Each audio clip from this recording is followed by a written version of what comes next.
오랜만에 뵙겠습니다. 또 뵙게 돼서 아주 반갑습니다.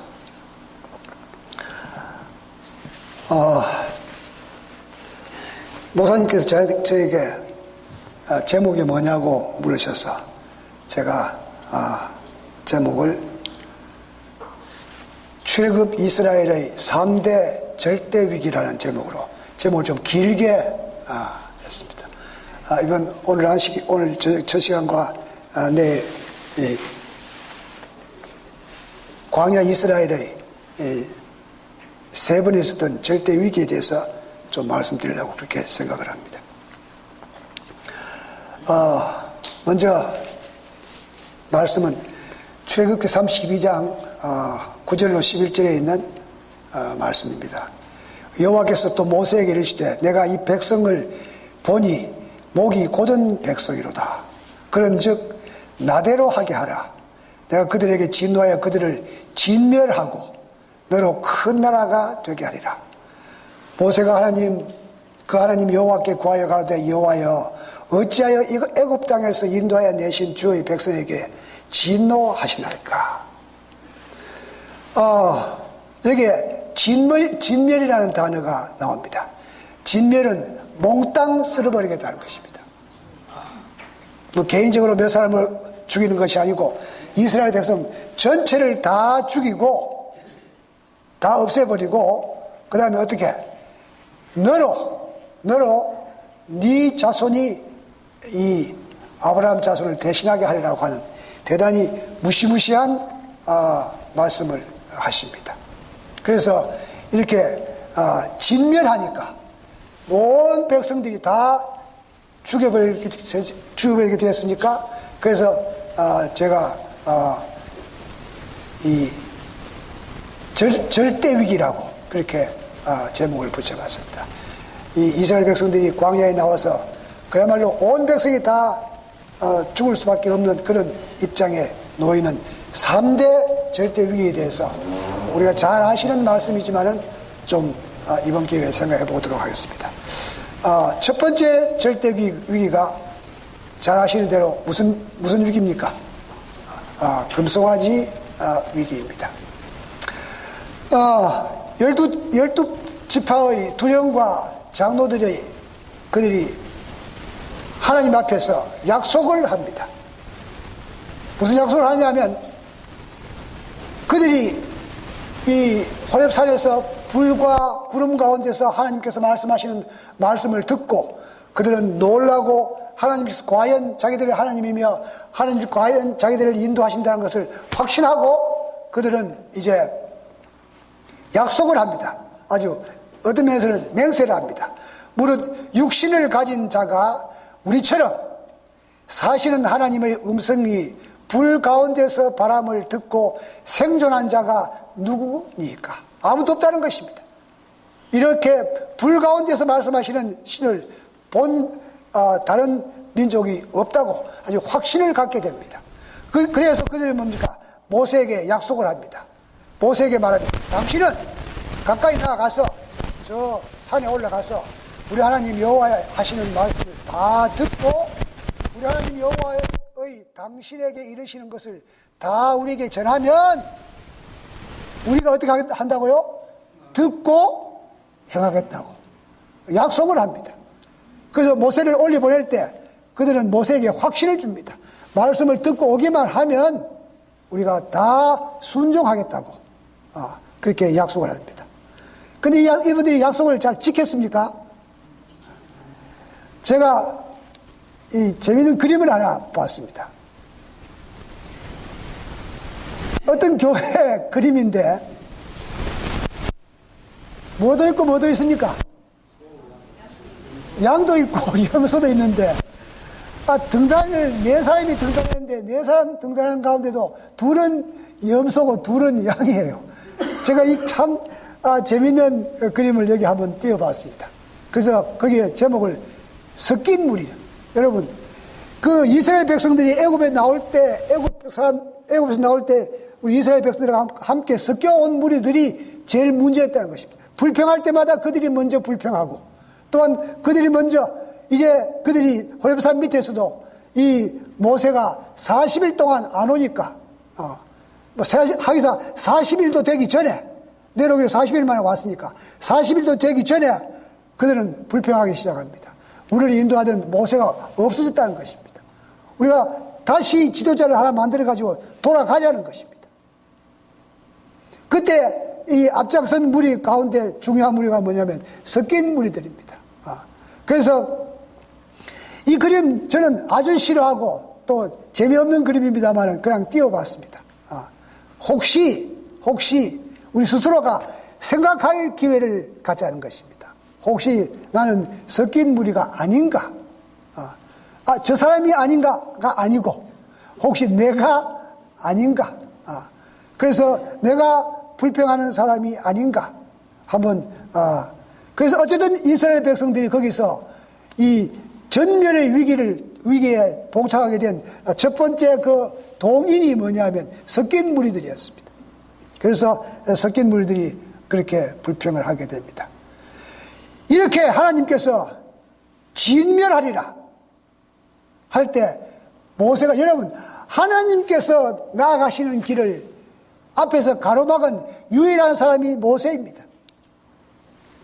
하나님께서 말씀하시기를 그런즉 나대로 하게 하라. 내가 그들에게 진노하여 그들을 진멸하고 너로 큰 나라가 되게 하리라. 여러분, 나대로 하게 하라는 말을 좀 다른 말로 하면 뭡니까? 하나님이 내 마음대로 좀 하게 하라. 하나님 마음대로 못하게 할 수 있는 사람이 누구였습니까? 모세였습니다. 와. 그 다음 조건은 대단히 좋은 조건입니다. 그들을 진멸한 다음에 어떻습니까? 너로 큰 나라를 되게 하리라.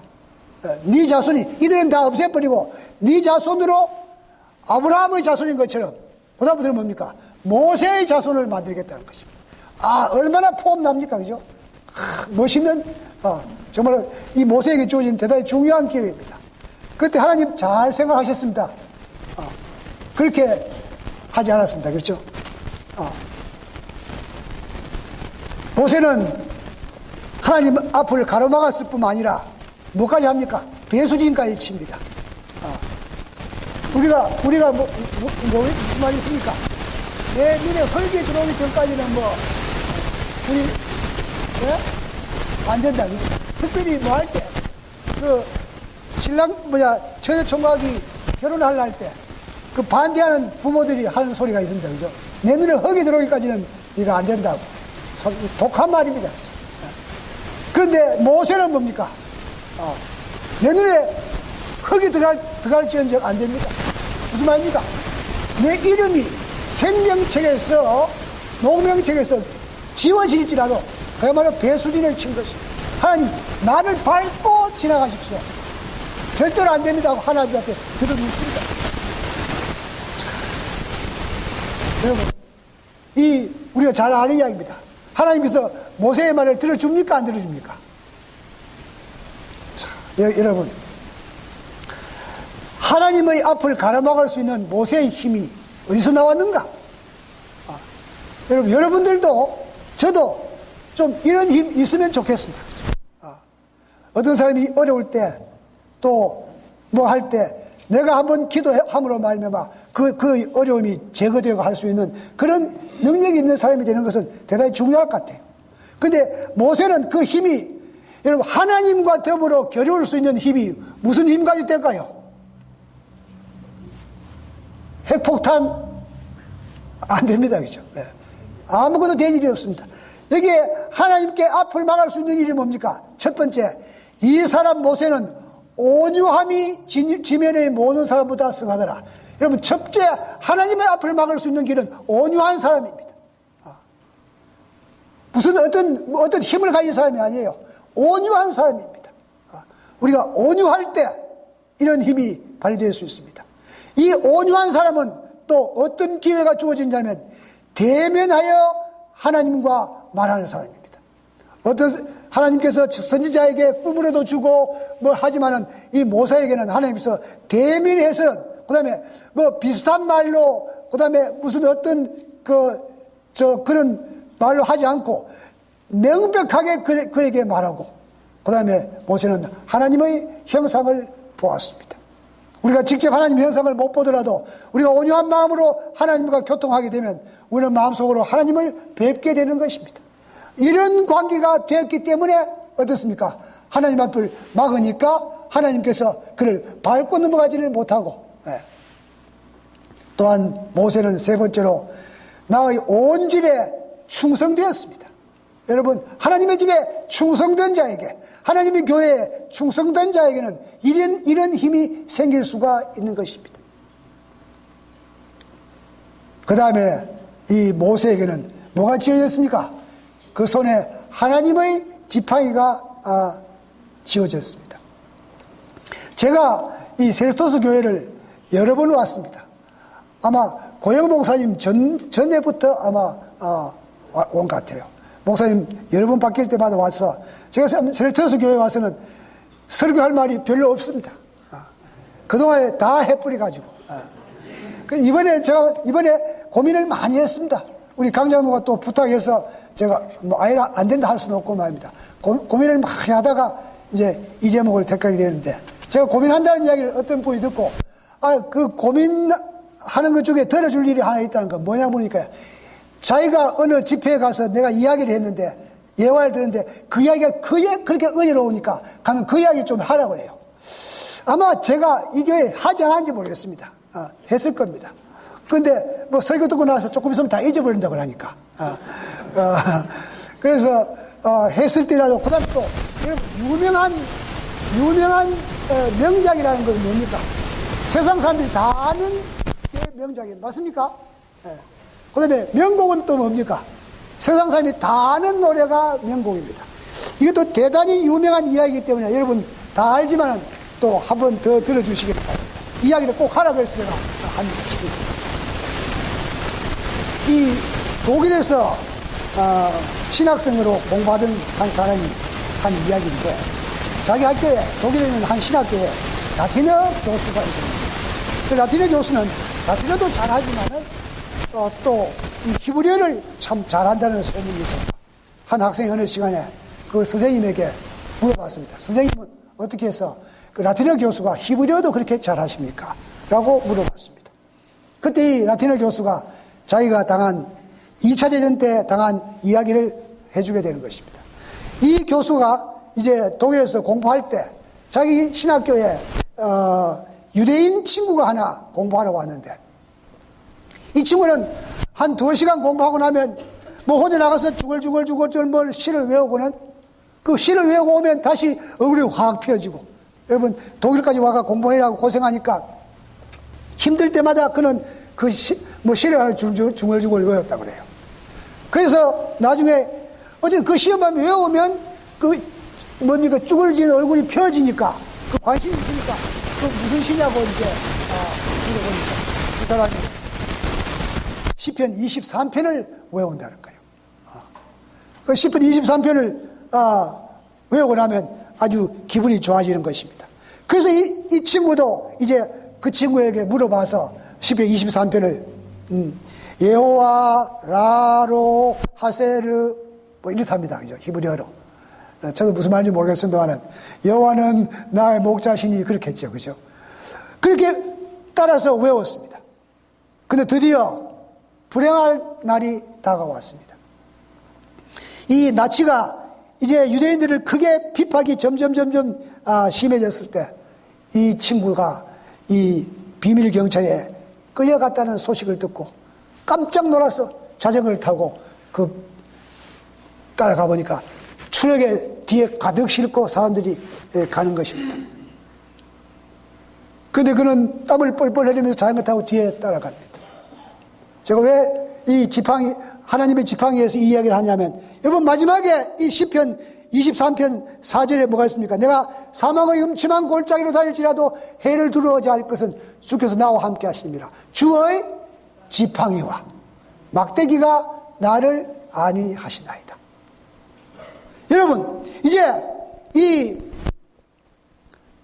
끌려가는 그가 뒤에 이 트럭에 실려 가는데 얼굴을 뚜렷이 내미는데 그 얼굴이 아주 환하게 시편 23편을 외우면서 가는 거예요. 지금 어디 가는 겁니까? 가스실로 가는 타인데 얼굴에 그 시편 23편을 보면서 얼굴이 환하게 가는 모습을 열심히 따라가는데 모퉁이를 돌다가 자전거는 넘어졌는데 차는 가버렸습니다. 이 친구는 그가 개수해서 그 죽으러 가는 그 친구가 얼굴에 시편 23편을 외우면서 환한 모습이 너무너무 참 인상적이었습니다.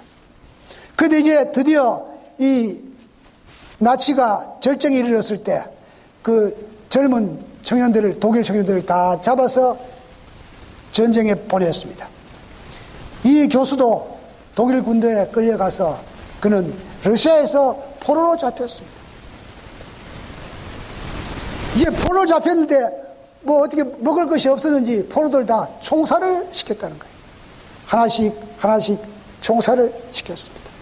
이 친구도 지금 떨리는 마음으로 자기의 차례를 기다리는데 그 머릿속에 누가 떠올랐냐면 그 가스실로 실려가면서 시편 23편을 그렇게 행복한 얼굴로 외우는 그 모습이 떠올랐습니다. 그래서 이 친구도 에라, 나도 이제 이 시편 23편을 내가 배운 대로 외워서 내가 아주 행복하게 죽어야 되겠다 했습니다. 여호와는 나의 목자시니 내가 부족함이 없으리로다. 그가 나를 푸른 초장에 이상일이 생겼습니다. 그가 이것을 외우니까 자기도 힘이 나고 용기가 생기고 평안이 마음속에 몰려왔다는 것입니다. 그 순간 사건이 하나 생겼어요. 그 총선을 담당하고 있는 러시아 연합군 러시아 장교가 그 자리에서 벌떡 일어나서는 그도 따라서 히브리 말로 시편 23편을 계속 외우는 것입니다. 이 연합군 장교는 유대인이었던 것입니다.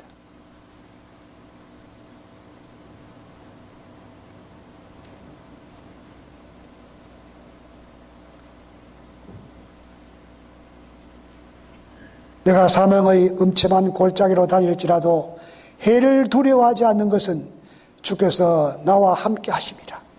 주의 지팡이와 막대기가 나를 안위하시나이다.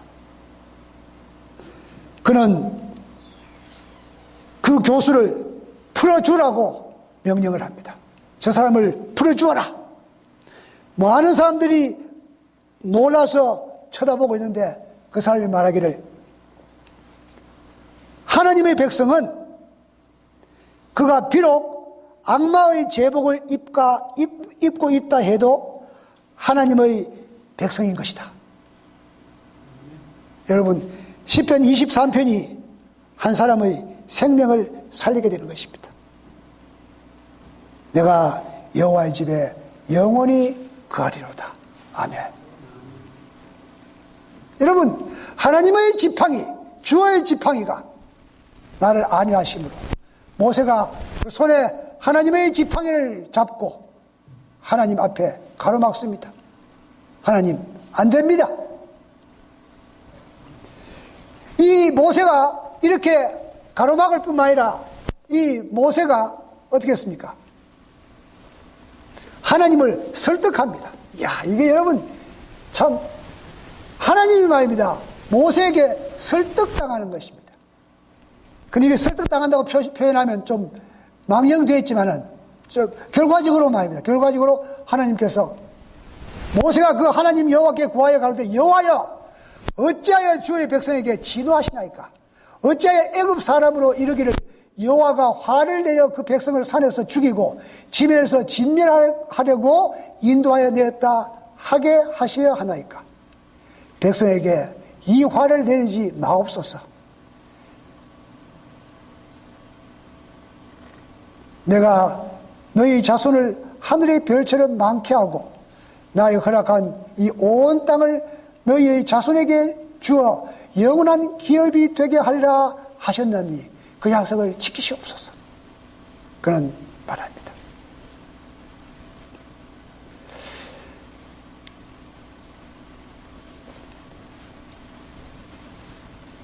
출애굽기 32장 7절 11절을 보면 말입니다. 여호와께서 모세에게 이르시되 너는 내려가라. 지금 밑에서 야단치는 걸 보고 말씀하시는 겁니다. 금송아지 만들려고 야단치는 걸 보고 하나님께서 내가 애굽에서 인도하여 낸 내 백성이 부패하였도다. 여러분, 하나님께서 모세에게 이 백성은 내 백성이라고 말합니다. 근데 모세는 그렇게 말하지 않습니다. 11절입니다. 모세가 하나님 여호와께 구하여 가로되 여호와여 어찌하여 애굽 땅에서 인도하여 내신 주의 백성에게 진노하시나이까. 하나님께서는 모세에게 네가 애굽에서 인도해낸 내 백성이라고 하는데 모세는 어떻습니까? 아니라고. 하나님께서 인도하신 이 백성들을 하나님께서 진노하지 마시라고 말하는 것입니다. 여러분, 여기 이 내 백성, 하나님의 백성에 대한 말과 연관해서 모세는 그 손에 지팡이를 잡고 있었습니다. 그 지팡이에 대해서 하나님께서 모세에게 말씀하실 때는 네 지팡이라고 합니다. 여호와께서 모세에게 이르시되 백성 앞을 지나가서 이스라엘 장로들을 데리고 하수를 치던 내 지팡이를 손에 잡고 가라고 합니다. 여러분, 이스라엘 백성들이 이제 이 아말렉과 전쟁하기 직전에 그들이 물이 없을 때 하나님께서 말씀하시기를 네 지팡이를 가지고 바위를 치라고 말씀하십니다. 하나님께서는 모세에게 네 지팡이라고 합니다. 근데 모세는 자기가 표현할 때는 어떻게 표현하냐면 이제 드디어 아말렉과 전쟁을 하게 됩니다. 출애굽기 17장에 전쟁하는데 전쟁할 때 모세가 말합니다. 모세가 여호수아에게 이르시되 우리를 위하여 사람들을 택하여 나가 아말렉과 싸우라. 내일 내가 하나님의 지팡이를 손에 잡고 산꼭대기에 서리라. 하나님께서는 모세에게 네 지팡이라는 말을 하는데 모세가 표현할 때는 절대로 내 지팡이라 하지 않고 누굽니까? 하나님의 지팡이라고 합니다. 여러분, 우리에게 주어진 모든 것들이 내 것이 아니고 하나님께서 내 것이라고 하는 것도 내 것이 아니고 누구의 것이라고요? 하나님의 것입니다. 모세는 끝까지 하나님의 지팡이라고, 내 백성이 아니고 하나님의 백성이고 내 지팡이가 아니고 하나님의 지팡이인 것입니다. 우리 사도행전 3장에 여기에 나오는 한 말씀을 지금 생각이 나서 좀 덧붙이려고 합니다. 사도행전 3장에는 무슨 이야기가 나오냐면 요한과 베드로가 어디를 갑니까? 성전에 들어갈 때, 기도하기 위해서 갈 때 미문 앞에서 한 구걸하는 사람을 봅니다. 이 사람은 예수님께서 이 많은 사람들이 병을 고쳐준다는 이야기를 듣고 그는 나면서부터 안진병인데 그 예수님을 만나기 위해서 친구들의 힘을 빌려서 예루살렘까지 옵니다. 그가 왔는데 슬픈 소식이 들립니다. 자기가 찾아온 예수님이 이미 십자가에 돌아가셨다는 거죠. 이제 여기까지 왔으니까 다시 고향 가지 말고 여기서 구걸을 하더라도 여기서 구걸하자. 그런 구걸을 합니다. 그 어느 날 이 요한과 베드로가 지나가다가 그 구걸하는 사람을 보고 뭐랍니까? 여기에 보면 보라! 그죠? 가로되 우리를 보라! 그럽니다. 여러분, 보통 사람들은 그냥 동전 한두 개 떠입기 주고 가는데 이 사람은 우리를 보라고 하니까 꽤 많은 거를 줄 알았습니다. 그래서 버떡 쳐다봤습니다. 그죠? 그때 뭐라고 합니까? 돈은 없다는 겁니다. 내가 돈은 없다고. 여러분, 이거를 끌어서 천천히 말하면 말입니다. 대단히 실망 기간이 깁니다. 그죠? 우리를 보라! 하고 쳐다보고 한참 했는데 돈은 없다! 하면 어떻습니까? 이 사람이 놀리나? 그 금방 대답이 나와서 그렇지, 그 길었으면 어떻게 되겠습니까? 아마 욕을 할지 모릅니다. 그죠? 그러고는 이어서 뭡니까?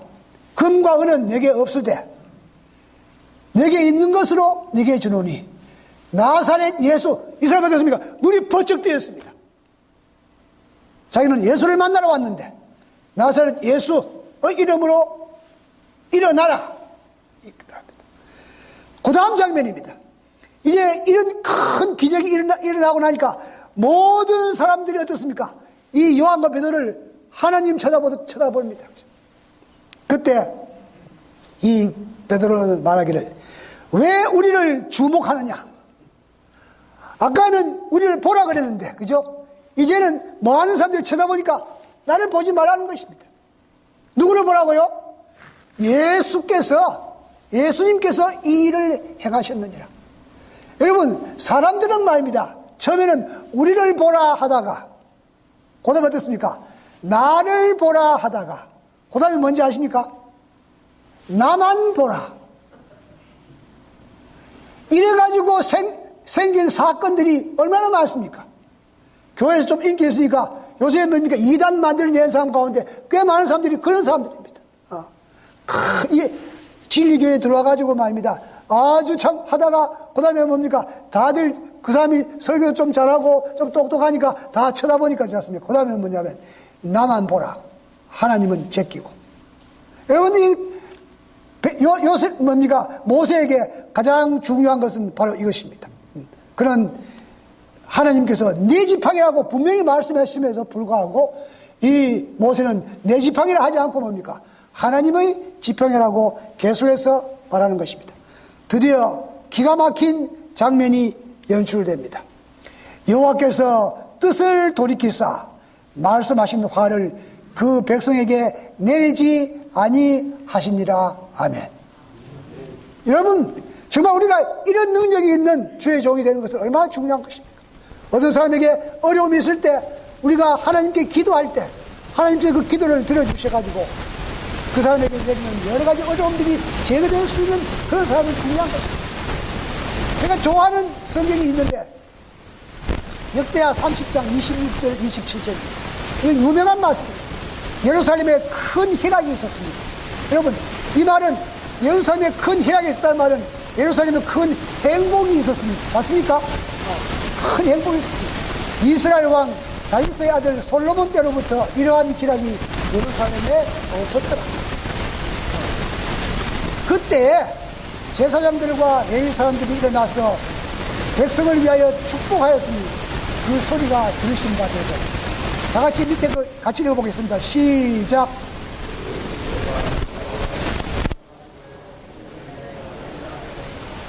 여러분, 히스기야 시대에 그 기도가 하늘에 상달되는 기도가 되어서 하나님께서 그 백성을 축복하셨다는 것입니다. 여러분, 정말로 이 시대에 제가 이 문 목사님을 잘 몰라가지고 전화로 문 목사님 성함이 어떻게 됩니까? 그러니까 문인정이라고 합니다.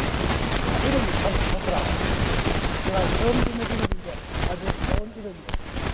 여러분, 이 문인정 목사님의 이 교회 지도자로 계시는 동안에 여러분, 온 교회 많은 분들의, 많은 지도자들의, 많은 장로님들의 기도가, 많은 집사님들의 기도가 하늘에 상달되어 가지고 이 교회가 축복받는다면 어떻습니까? 여러분, 히스기야는 그가 왕이 되자 말자 종교 개혁을 일으킨 것입니다. 그 자기 아버지 아하스가 그 장군 문을 열고, 그 다음에 거기 있는 모든 더러운 것들을 내버리고, 그 다음에 온 곳에 그들이 회개하도록 공부를 보내고, 그가 이 종교 개혁을 일으킵니다. 그렇게 하고 나니까 이스라엘 왕 다윗의 아들 솔로몬 때로부터 그러한 희락이 없도록 되고 지도자들의 기도가 하늘에 상달되었습니다. 사랑하신 여러분, 우리의 기도가 하늘에 상달될 수 있는 그런 주의 종이 되시기를 바랍니다. 하나님께서 그가 하신 일을, 그가 멸망시키겠다는 하신 말씀을 그는 돌이켜서 어떻게 했습니까? 화를 내리지 않기로 했습니다. 여러분, 성경 가운데서 하나님의 사랑을 가장 집약적으로 표현한 말씀이 저는 이 구약에는 이사야 49장이고 신약에는 우리가 잘 아는 요한복음 3장 16절입니다. 오직 시온이 이르기를 여호와께서 나를 버리셨다 하였거니와. 여러분, 우리가 어려움 당할 때는 하나님께서 버리셨다고 생각할 수 있습니다. 그러나 여인이 어찌 그 젖먹는 자식을 잊겠으며 자기 태에서 난 아들을 긍휼히 여기지 아니하겠느냐. 그들은 혹시 잊을지라도 나는 너를 잊지 아니할 것이다. 내가 너를 내 손바닥에 새기고. 오늘 제가 우리 손자아이가 뭐 학교에서 태권도 시범을 보인다고 오라고 가니까 학부형들이 확 와 있습니다. 그런데 그 학부형들이 말입니다. 앞에서 수십 명이 나와서 하는데 전부 다 다른 애는 아무도 안 보고 저 애들만 보는 거예요. 저 애들만 포커스 맞춰가 사진 찍고 말입니다. 저 애들. 여러분, 그 엄마가 그 아들을 잊어버리더라도 하나님은 잊어버리지 않겠다고 말씀하셨습니다. 저는 옛날에 한 이야기 가운데 재밌는 이야기를 들었어요. 그 예수님께서 이 손바닥에 못자국이 있는데 그 못자국이 바로 여기 말한 내 손바닥에 새겼고 그 말씀을 해요. 그때는 별로 실감이 안 났습니다. 저기 어릴 때 이야기인데 요즘 해보니까 말입니다. 이 손바닥에 예수님께서 못자국이 생긴 그 못자국만한 칩이 있으면 거기에 이름이 몇 명분 기록될까요?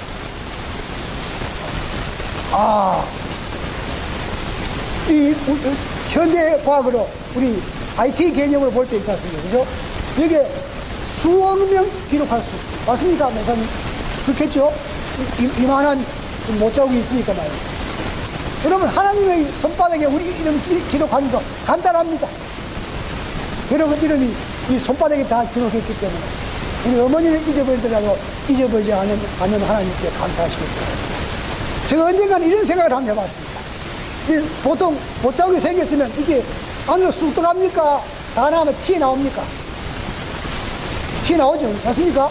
예, 살이 굳어 나와서 티 나옵니다. 그래서 우리가 예수님 손을 계속 붙잡고 다니면 우리에게도 그 피 나오는 것이 여기에 뭐 우등살에 안 배이겠냐 그런 생각을 해봤습니다. 군살에 안 배이겠느냐.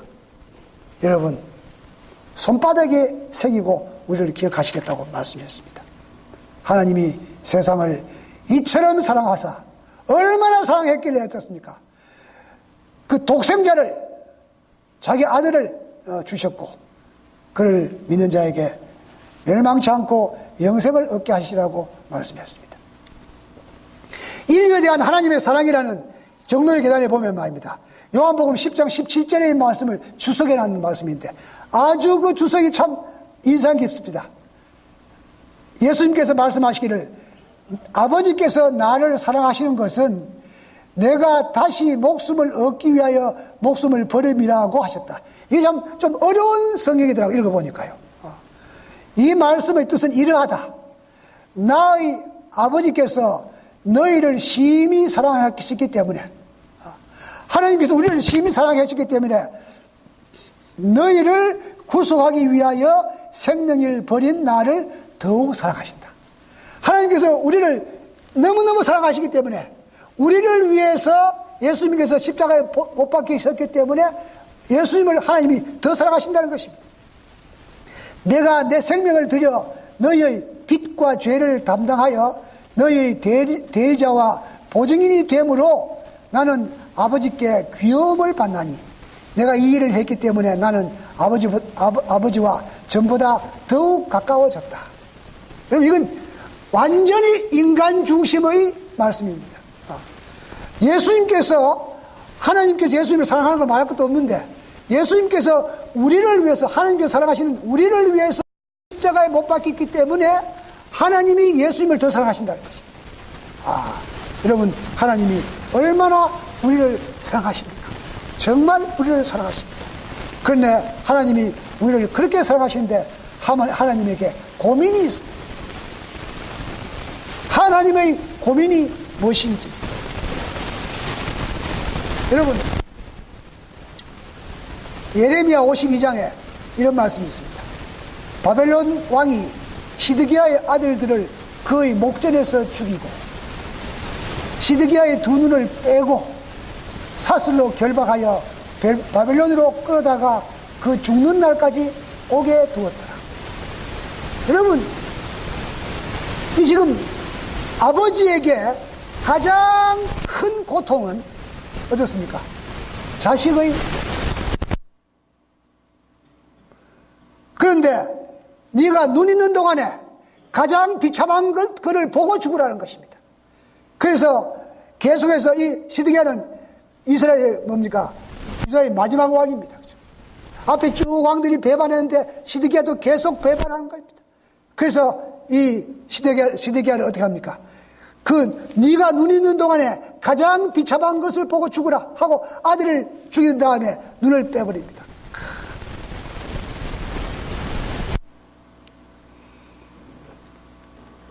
이에 일어나서 아버지께 돌아가니라. 아직도 상거가 먼데 아버지가 저를 보고 측은히 여겨 달려가 목을 안고 입을 맞추니, 여러분 시드기야의 그 아픈 심정이나 그 다음에 탕자가 집에 돌아오지 않음으로 말미암아 목을 빼고 기다리는 아버지의 심정, 이게 다 하나님의 사랑을 표현하는 것입니다. 하나님의 고민하는 마음, 아름답고 묘한 딸 시온을 내가 맹세하라. 여러분 이거 하나님께서 하고 싶은 일입니까? 고민스러운 일입니까? 이스라엘 백성들이 뭡니까? 이 아주 사랑스럽고 아름다운 딸을 시온을 맹세하라. 나 여호와가 말하노라. 너를 향한 나의 생각은 내가 하나님 재앙이 아니라 곧 평하여 너희 장래에 소망을 주라고 생각합니다. 그럼 하나님께서 우리를 향하는 그 마음은 이렇게 간절한 것입니다. 그런데 그들이 멸망시킬 수밖에 없고, 아까는 뭡니까? 이 진멸을 하려고 말씀하셨는데 그렇게 할 수밖에 없는 것이 하나님의 고민인 것입니다. 여러분, 하나님께서 우리를 향해서는 그런 고민을 하지 않게 되시기를 바랍니다. 사랑하시는 하나님께서 우리에게는 복 주시기만 원하시는 사람이 되는 것은 대단히 여러분, 하나님을 고민시키지 마시기 바랍니다. 이것이 이스라엘 백성의 역사에서 우리에게 주는 교훈인 것입니다. 여기 지금 긴 성경절이 있습니다. 왼쪽 거는 일반 개역 성경이고 오른쪽 거는 현대역 성경인데 한번 비교해서 읽어보겠습니다. 그들이 딸 내 백성의 상처를 심상히 고쳐주며 말하기를 평강하다 평강하다 하나 평강이 없도다. 딸 내 백성이 상하였으므로 나도 상하여 슬퍼하며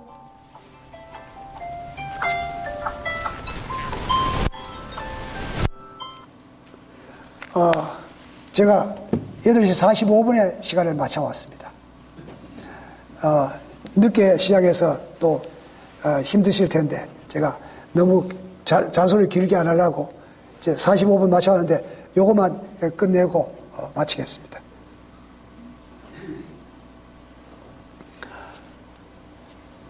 딸 내 백성이 상함으로 나도 상하여 슬퍼하며 놀라움에 잡혔도다. 길르앗에는 유황이 있지 아니한가? 그곳에는 의사가 있지 아니한가? 딸 내 백성이 치료를 받지 못하면 어찌민고? 여러분, 죄에 빠져가지고 있는 자들에게 그냥 평안하다 평안하다 평안하다고 말해주고, 또한 그 상처를 고치는데 적당히 고쳐주고 그들이 죽어가는 것을 볼 때 그가 얼마나 하나님께서 마음 아프셔서 하시는 말씀입니다. 현대의 성경을 보면 좀 더 재밌습니다. 내 백성은 지금 고칠 수 없는 온갖 중병에 시달리고 있는데도 불구하고 그 지도자라 하는 것들은 그것이 마치 가벼운 찰과상에 불과한 듯이 듣기 좋은 소리만을 남발하고 있다. 참, 여러분 좀 더 알만합니다. 그죠? 만사가 잘 되어 갑니다. 어느 것 하나 걱정할 것은 없습니다 라고 그들 모두가 떠들고 있지만 잘 되는 것은 하나도 없고 다 걱정스럽다. 참, 하나님의 심정입니다. 과연 우리가 이렇게 정말 평강하고 잘 돼가고 있고, 어떤 사람들은 굉장히 깊은 상처를 받았음에도 그냥 찰과상에 껍데기 하나 벗겨진 것밖에 생각하지 않고 그렇게 하고 있는데 하나도 잘 되는 것이 없이 걱정스럽다. 여러분, 하나님께서 고민하십니다. 여러분, 하나님의 고민거리가 되지 마시기를 바랍니다. 하나님께서 우리들 때문에 고민하게 하고 계시는 것입니다. 그러나 그 고민이 하나님께서는 가끔 우리에게 고민하시다가 할 수 없이 어떡합니까? 우리를 앞에서 보실 바시게 그렇게 사랑하시기 때문에 할 수 없이 주께서 그 사랑하시는 자를 징계하시고 그 받으시는 이들마다 채찍하심이라 하셨으니 물론 내가 사랑하는 자를 책망하여 징계하노니 그러므로 내가 열심을 내라 회개하라. 사랑하신 여러분, 우리가 채찍이 맞기 전에 회개하는 것은 대단히 중요한 것입니다. 하나님께서 우리에게 채찍을 안 때리고 회개하기를 기다리십니다. 여러분, 하나님께 채찍 안 맞고 회개하는 주의 백성이 되시기를 바랍니다. 제가 이제 마지막으로 한 이야기만 더 하고 말씀을 마치겠습니다. 이것도 대단히 유명한 이야기입니다. 또 잘 아실 수 있는 이야기입니다. 어느 몹시 추운 날이었습니다. 저녁 때 한 노인이 강을 건너야 했는데 강물은 무릎 정도밖에 안 오기 때문에 뭐 건널 만한데 군데군데 얼음이 얼어가지고 둥둥 뜨기 때문에 잘못하면 다칠까봐 못 건너고 또 춥기도 하고 서 있습니다. 노인이 아이고 얼어붙었습니다. 정말 얼어가지고 꿍꿍할 거 있는데 말이 한 마리 지나가는데 좀 태워달라고 하고 싶은데 그냥 지내보냅니다. 또 두 번째 지나갑니다. 또 세 번째 지나갑니다. 한참 후에 또 말 탄 자가 하나 오는데 그때 그 노인이 그 말을 세웁니다. 신사 양반, 이 늙은이가 강을 건너고 싶은데 좀 얼음 때문에 못 건너는데 좀 태워주시겠습니까? 그 사람이 얼른 말을 세워서 올라타세요 합니다. 내가 지금 어려서 못하겠으니까 좀 안아서 태워달라고. 그래서 내려서는 말을 태워서 신사가 말을 타고 갑니다. 가다 이 신사가 말합니다. 노인장, 내 앞에 말이 여러 마리 지나갔는데 왜 그 사람에게 태워달라고 하지 않았습니까? 만일 내가 안 왔으면 어떻게 할 뻔 알았습니까? 그러니까 이 양반이 말하기를 내가 지나가는 사람들이 눈동자를 자세히 살펴봤습니다. 근데 그들은 이 천하고 보잘것없는 노인이 세워달라 해봤자 안 세워줄 것 같이 해서 나 그냥 보냈어요. 근데 당신의 눈을 보니까 당신의 눈에 친절과 자비심이 있었습니다. 여러분 듣기 좋습니까? 오늘 내가 보니까 우리 문 목사님이 참 잘생겼더라고요. 덩치도 크고 잘생기고 아마 이 교회를 지나간 모든 목사 가운데 제일 잘생긴 사람이 아닌지 모르겠어요. 고 목사님이 잘생겼는데 고 목사님보다 더 잘생긴 것 같아요. 젊기도 하고. 어쨌든 간에 눈을 보니까 당신의 눈에는 친절과 자비심이 보인다고 했어요. 옛날에 우리 매형이 아까 밥 먹을 때 이야기했는데 강연을 어릴 때 우리 학생 때 말입니다. 강연은 뭐냐면 저 사람은 굉장히 사람이 좋아 보이고 훌륭해 보이고 너그러워 보인다 그랬어요. 어떻게 이 교회에서도 그런지 모르겠어요. 어쨌든 간에 자비심이 눈에 보인다고 그랬어요. 그게 이 사람이 하는 말이 노인장께서 해주신 말씀을 깊이 마음속에 새기고 앞으로 내가 좀 잘해보도록 노력하겠습니다. 여러분, 제가 말입니다. 제 경력 가운데 가장 중요한 경력 하나가 뭐냐면 제가 잠실교회 담임 목사를 4년 반 했습니다. 제가 42년 사역을 하고 은퇴를 했는데 그 중에 4년 반을 잠실교회에서 담임 목사를 했는데 저는 목사가 된다는 생각은 평생 한 번도 안 해봤습니다. 어쨌든 목사가 됐는데 저는 학교 선생을 하면서 무서운 선생이었습니다. 아주 눈이 좀 못되게 생기고 해가지고 말입니다. 좀 무서운 선생이었습니다. 저는 또 아주 젊을 때, 너무 젊을 때 무서운 선생님. 제가 27살 때 학생과장을 했어요. 그러니까 하는 짓이 뭡니까? 애들 패는 것밖에. 그리고 애들이 내한테 거짓말 시키면 야 인마 내 눈을 봐라 내가 너한테 속겠는가? 그러면 애들 전부 다 바른 말 합니다.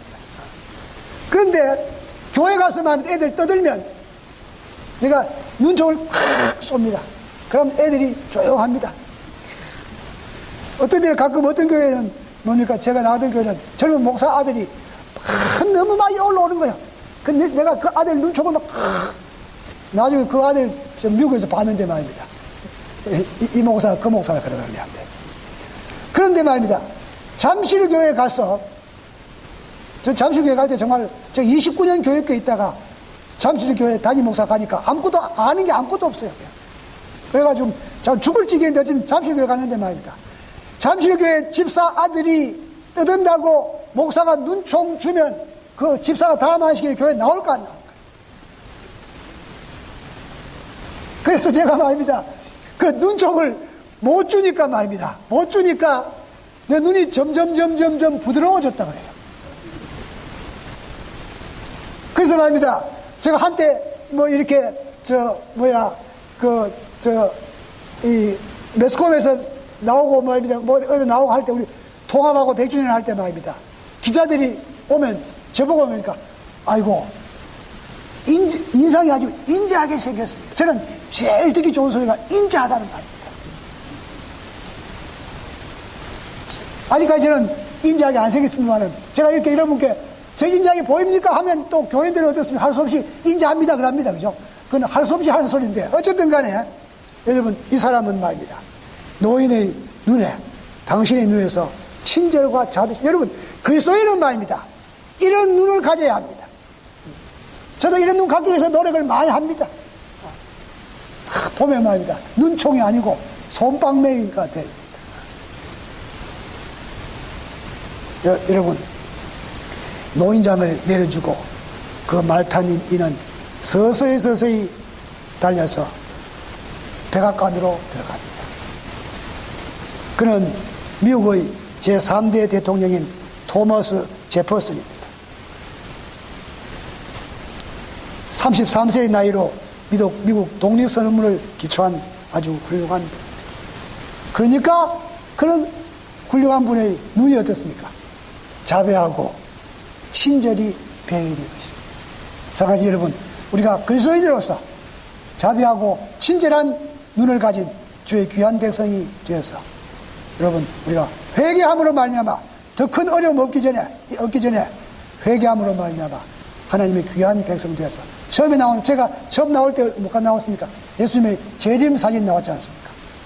그 재림의 날 주를 맞이하는 귀한 백성이 되시기를 예수님 이름으로 간절히 기원합니다.